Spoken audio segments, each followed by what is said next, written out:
Let's go to Liz and Nick from 2 weeks ago for this update. I set designed like a talk show. My fake cup of coffee. There's nothing in it. I was gonna say, man, it'd be nice to have another cup of coffee.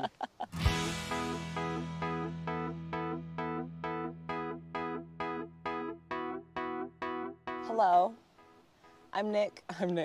That's a great start. We haven't uploaded a lot since early June because our lives kind of went crazy. So June, we're in Colorado. We're at his brother's wedding. Super fun. We stay for the entire next week around the Estes Park area. Touristy and a little difficult to do van-wise, but we did have an Airbnb, so that helped out with this little rugrat.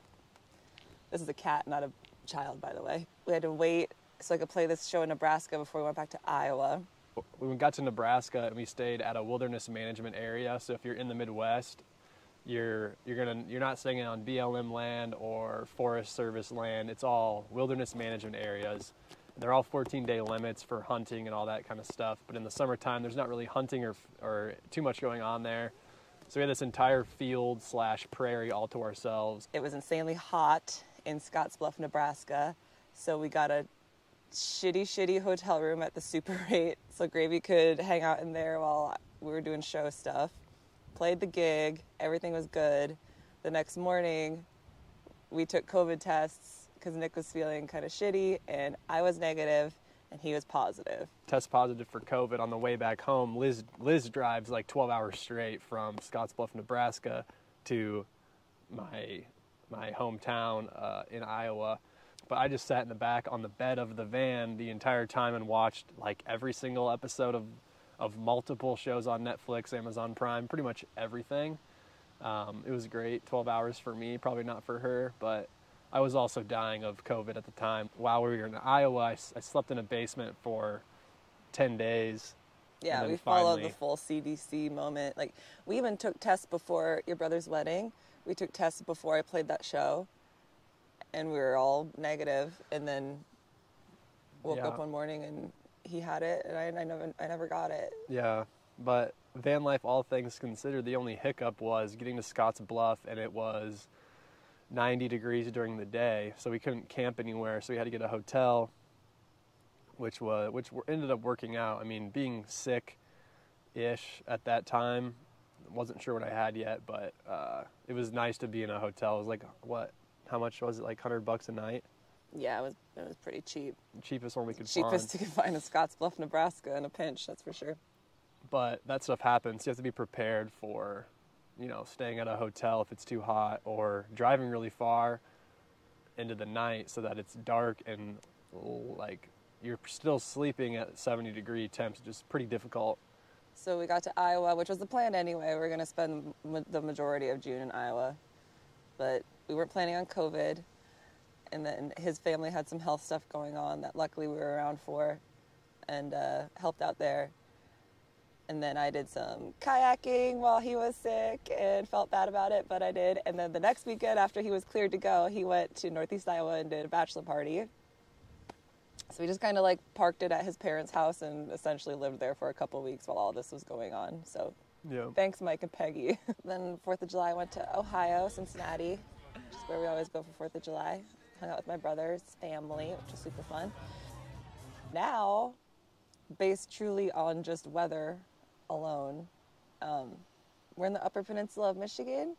We came up here because the high all week is like 73 degrees. It was beautiful. And one of the new things we added to the van, which we'll get into, has, oh my God, elevated the experience like 100% for me. I love it so much.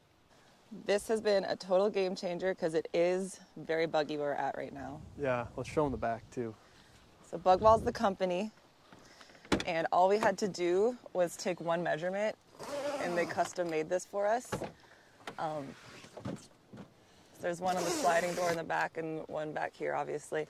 All we had to do was measure from this top like bracket thing, latch thing, down to where our bed frame is, and it was I think like 38 inches. So we just gave them that measurement and they just custom created this so we can have the doors open with the bugs staying out and Gravy staying in is the key. He did jump out one time. I was watching him though. I caught him jumping out the bottom, and I saw he just jumped right here, and he just starts eating plants. He didn't move a single inch. He just was. Right. So the way this works is the quality of bug wall is not determined by if cats can get in and out. I understand that, but it is a perk. Yeah, we can fix that for sure. So it's got a lot of zippers on it, and you pretty much can roll. The way it works is you just like can roll stuff up. So I can roll this all the way up. So then it's kind of just like up here, rolled up all nicely. I'm not going to do it. It takes a while, but then we have access to the garage. And what's cool about this is if I need to get access to the garage, like for example today it's going to rain, I can unclip these up here. This will drop down, another zipper, and I can make this waterproof. And there is a barrier underneath here. If you look underneath our bed, so it's pretty nice. Like we can do everything we need to do back here. Our bed's not going to get wet. Also, if you have the rear doors open and the side door open with a breeze like this coming at us, it just goes right through the van, and it's premier, dude. It feels so good. It's insane. I don't think that I think that out of every tool that we have, this is definitely this is the most game-changing piece of equipment in combination with a couple other things. But if I was going to live in a van like I am full time, 100% you need something like this, just for bugs in general, if you want to be flexible on where you go. But like if you're in California full time, you don't need to probably have a bug wall. But for us, we have to, just living in the Midwest and going to colder temps in the summer, we pretty much have to be here. There's nowhere else except maybe Maine and California or higher elevation. So it really opens up what you can do with the van. It's really cool. You have something to say? Would you like to go inside? Yeah, let's do that. Okay. And then I'll take some images of the... Oh, another, so when you order the bug wall, you can order it either the opening down the center or on one of the sides, depending on how you built it. And you can opt for either zippers or magnets.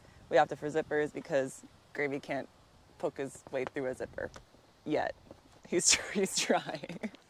From one capsule to another. Awesome. I'll go in with you. It's a little bit of a mess right now, but that's what it's like when you live in a van. There's only 5 things on the table, you know what I mean? We also invested/purchased Starlink. $600 for the hardware, $130 a month, pretty steep, but we wouldn't be able to be working from here right now. So I'm working full-time as a software engineer for a company.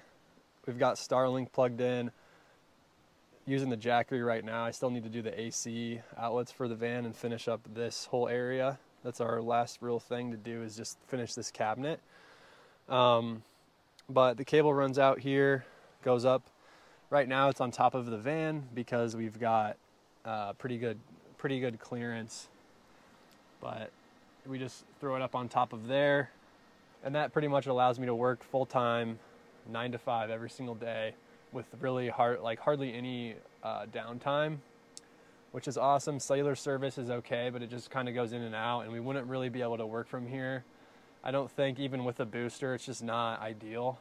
Thanks, Liz and Nick from 2 weeks ago. What we missed in that video was our new AstroTurf and Nick's explanation of Starlink, I believe. No, the solar panels.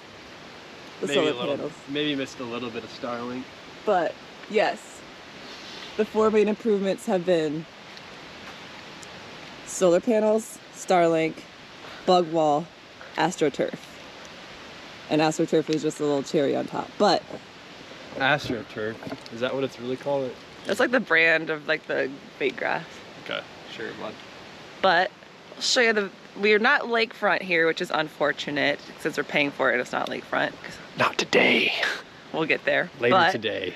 I'll show you how easy breezy the walk is to get to Lake Superior from here. Let's go.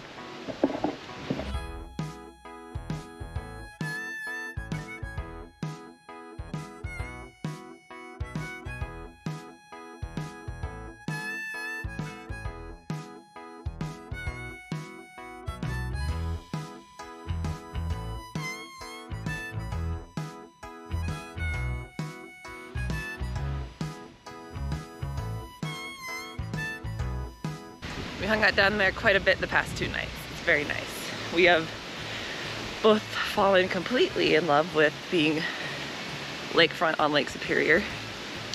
And we want to show you kind of how we've started finding our spots now that we're a lot more comfortable doing this.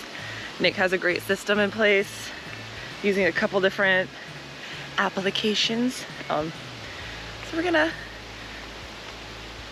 show you how we find a spot, get immediately disappointed when it doesn't work out, and have to keep going and find more spots. Holy crap. That is a drop, damn.